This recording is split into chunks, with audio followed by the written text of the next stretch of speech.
Hello, I'm Joe Torre, and this is Baseball Talk. Today we'll talk baseball with Bob Boone. In 1980, the Phillies were on the verge of winning the World Championship when Bob Boone and Pete Rose converged on a foul pop. And what you do as a catcher is you're waiting to be called off. Well, I never heard anything from Pete, and where he was, I don't know. So when I got to the end of the dugout, I'm waiting to hear Pete call me off. And finally, I think, well, I know I can out-rebound this guy, so I'm going to go for the ball, and I end up bottling it, and there's Pete to be Johnny on the spot, so to speak. And I always figure Pete Rose was called Charlie Hustle. I thought, where's the Charlie Hustle on that play? But he was there to save it, and that was a real big thrill and a tremendous relief for Bob Boone. In 1988, Bob became the first ever to catch 2,000 games, thereby earning him the nickname the Sultan of Squat.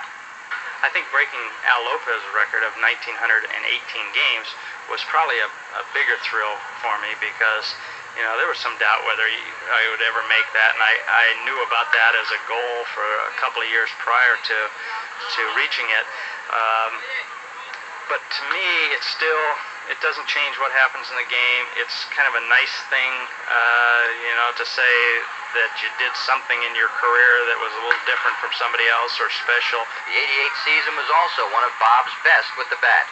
All this at the age of 40. You know, I've always had the rap of, and I've earned it, of not being too much of an offensive player, but I've always thought of myself as a real fine offensive player that just isn't doing good. And in 1988, it gives you some inner satisfaction to say, see, I told you I could hit, and I am a good hitter, and you would like to prove it with an entire career, but I think I'm going to have to only prove it with a few years. Thanks, Bob. For Baseball Talk, I'm Joe Torre.